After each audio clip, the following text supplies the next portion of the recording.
Selamat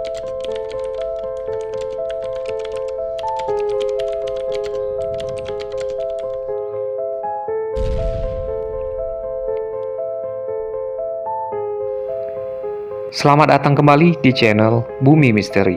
Bumi yang masih menyimpan berjuta-juta rahasia. Kali ini menceritakan sebuah kasus yang pernah terjadi tentang seorang anak yang menjadi korban kesalahan ruqyah oleh dua orang dukun hingga akhirnya ia tewas. Mirisnya lagi, bahkan mayat bocah ini disimpan oleh orang tuanya di kamarnya sendiri hingga 4 bulan lamanya, yang akhirnya ditemukan sudah hampir menjadi tulang belulang. Berdasarkan cerita yang beredar, orang tua korban membawanya ke dukun karena dia dinilai sangat nakal, dan sang dukun menganjurkan untuk dilakukannya proses ruqyah, dan juga kedua dukun ini tidak lain merupakan tetangganya sendiri. Keduanya dikenal berprofesi sebagai dukun di desanya. Menurut dua orang dukun itu, anak ini nakal karena tubuhnya didiami sosok genderuwo dan harus segera diruqyah untuk menyembuhkannya. Menurut info yang dijelaskan dari sang kakek korban, ayah dari korban ini sering bertemu dan bertandang ke rumah sang dukun, yaitu Budiono berusia 43 tahun dan Haryono berusia 56 tahun. Ia melihat anak-anaknya sangat baik dan penurut, sehingga ia menanyakan soal keadaan anaknya yang dinilainya nakalnya kelewatan dan sangat susah diatur. Dan setelah dilihat oleh mereka, dinyatakanlah jika putri mereka diganggu oleh sosok halus, yaitu arwah yang mendiami raga putri mereka adalah sosok arwah genderuwo, dan mereka menyarankan untuk segera dilakukan ruqyah. Waktu ibu anak ini hamil, sang ibu juga pernah diganggu sosok genderuwo, dan atas dasar ini pula sang ibu bisa dengan mudah mempercayai ucapan para dukun itu, yang kemudian dipercaya. Kini sosok itu mendiami tubuh putrinya sehingga menyebabkan anak itu menjadi nakal dan susah diatur. Dalam bahasa Jawa sering disebut dengan pecicilan. Kala itu di sekitar bulan Januari 2021, Haryono dan Budiono mendatangi rumah anak tersebut atas permintaan kedua orang tuanya, dan untuk lebih meyakinkan, Haryono memberi anak tersebut sebuah biji pohon mahoni untuk dimakan. Biji bunga pohon ini memang sangat memiliki rasa yang sangat pahit. Kalau anak ini tidak merasa pahit, berarti dia benar anak genderuwo, ucap Haryono. Dan benar saja, ketika anak tersebut memakannya, ia sama sekali tidak merasakan pahit. Melihat hal itu, orang tua anak ini semakin percaya jika anaknya bermasalah. Mereka kemudian menaruh harapan tinggi pada Budiono dan Haryono untuk menyembuhkan buah hatinya.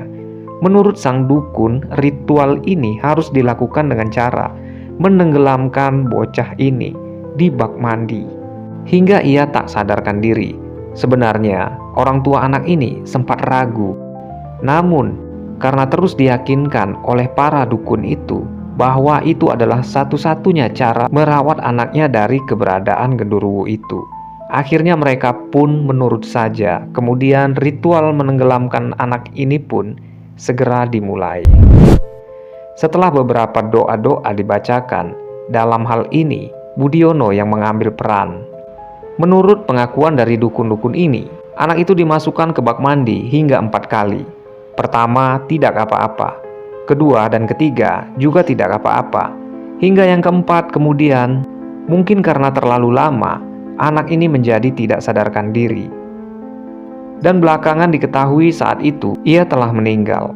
Namun menurut para dukun itu, semua ini sesuai dengan prosesi ritual ini. Setelah pingsan, kedua dukun itu memerintahkan orang tuanya untuk mengganti pakaian yang basah dan menidurkannya di kamar. Saat dia bangun, sosok genderuwo itu pasti sudah pergi, ucap Haryono. Akhirnya oleh ibunya, anak yang kala itu sudah meninggal dibaringkan begitu saja di tempat tidurnya. Dan hingga waktu berjalan, anak ini tidak kunjung juga bangun. Orang tuanya sempat panik, namun kedua dukun ini selalu saja bisa untuk meyakini kedua orang tua ini. Hingga beberapa minggu berjalan, banyak tetangga yang menanyakan soal keberadaan anaknya. Namun oleh orang tua mereka selalu berkata bahwa anaknya sedang tinggal bersama dengan kakeknya.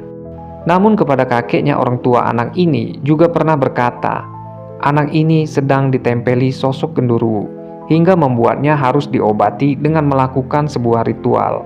Bahkan ketika sang kakek hendak berkunjung, mereka selalu melarang dengan alasan ritual ini sedang dalam proses dan tidak boleh diganggu. Kejadian ini berlangsung hingga 4 bulan lamanya. Dan hingga akhirnya pada tanggal 13 Mei saat Hari Raya Idul Fitri, semua itu terbongkar. Saat Lebaran, bude korban, dia ini menanyakan keberadaan anaknya kepada sang kakek karena ingin bertemu dan memberi uang fitrah. Lantaran sang orang tua berkata bahwa anaknya berada di sana. Namun kakeknya juga kaget. Ia menjawab anak itu sudah sakit dari 4 bulan yang lalu dan tidak pernah ke sini, kata kakeknya. Merasa ada yang janggal, kakek dan budenya mendatangi rumah orang tua dari anak ini. Dan saat mengecek ke dalam kamar, mereka sangat kaget saat mereka mendapati anak ini sudah mengering dan sudah hampir menjadi kerangka yang terlihat seperti mumi, hanya tersisa kulit dan tulang saja. Kakek dan budenya yang sangat kaget lalu menanyakan apa yang terjadi. Sang ibu menjelaskan anaknya sedang dirawat. Dia diruqyah 4 bulan lalu karena nakal. Melihat semua pengakuan itu, kakek dan budenya lalu melaporkan kejadian ini kepada Kades bahwa ada penemuan mayat. Lalu mereka tersebut melaporkan kejadian ini kepada pihak berwajib. Masyarakat sekitar langsung saja heboh dan geger atas penemuan ini. Bahkan kepala desa Beijing sendiri, yaitu Sugeng, ia mengaku sangat terpukul dengan meninggalnya anak ini. Ia mengatakan, lihat, desa ini sebelumnya tidak pernah merasakan adanya keganjilan. Namun ia mengakui jika warga desa memang merasa kurang nyaman dengan keberadaan 2 orang dukun ini yang membuka praktek supranatural di desa mereka. Pengurus desa terpukul atas kejadian ini. Sebenarnya tidak ada keganjilan, cuma ada 2 orang, yaitu Budiono dan Haryono. Memang 2 orang ini mendalami ilmu supranatural. Ia mengatakan karena ingin terlihat kondang, Budiono dan Haryono selalu menawarkan jasa pengobatan supranatural kepada warga. Namun tak ada satupun warga yang percaya dengan omongan mereka. Menurutnya, hanya keluarga ini yang tak lain adalah orang tua anak yang percaya dan menjadi korban tipu daya kedua tersangka tersebut. Sementara itu, Kapolres Temanggung AKBP Beni Setiawan yang pada waktu itu menjabat di Mapolres Temanggung membenarkan keterlibatan tetangga korban yang membujuk orang tua korban untuk melakukan ritual. Dugaan awal sementara orang tua korban mau melakukan tindakan itu atas pengaruh bujuk rayu Haryono yang dikenal sebagai orang pintar atau dukun. Dikarenakan saat itu kondisi yang dikatakan akal halu Haryono. Lalu Haryono mengatakan, wah, anak ini dihinggapi oleh makhluk halus. Jelas kepolisian telah menangkap 4 orang, yaitu kedua orang tua dan kedua dukun ini, untuk dimintai keterangan. Menurut Suprapto, seorang sosiologi dari UGM, ia juga berpendapat masih banyak masyarakat yang berpikir irasional dan belum mengembangkan ke arah pemikiran yang rasional. Misalkan dari contoh anak yang dikatakan, hal ini kemudian muncul gagasan bahwa anak ini diganggu sosok makhluk halus dan sebagainya. Masih sangat mudah untuk dipercayai, padahal ada sangat banyak kemungkinan yang bisa terjadi. Misalnya, ada bagian-bagian tubuh yang tidak sehat. Kebanyakan masyarakat menganggap kalau sehat dan sakit hanya yang bisa terlihat dari fisiknya. Padahal sangat memungkinkan bahwa anak ini juga bisa memiliki gangguan pada kejiwaannya ataupun gangguan pada jaringan sarafnya. Kebanyakan masyarakat ini pula ketika tidak bisa ditemukan jelas penyebab dari penyakit atau suatu keanehan, lalu mereka akan menganggap itu sebagai gangguan makhluk halus, sehingga bukannya memeriksanya ke dokter atau ke psikolog. Dan dari kejadian ini, semoga kita bisa mengambil pembelajaran yang sangat berharga. Sampai berjumpa kembali di video selanjutnya. Salam Bumi Misteri, bumi yang selalu menyimpan berjuta-juta rahasia.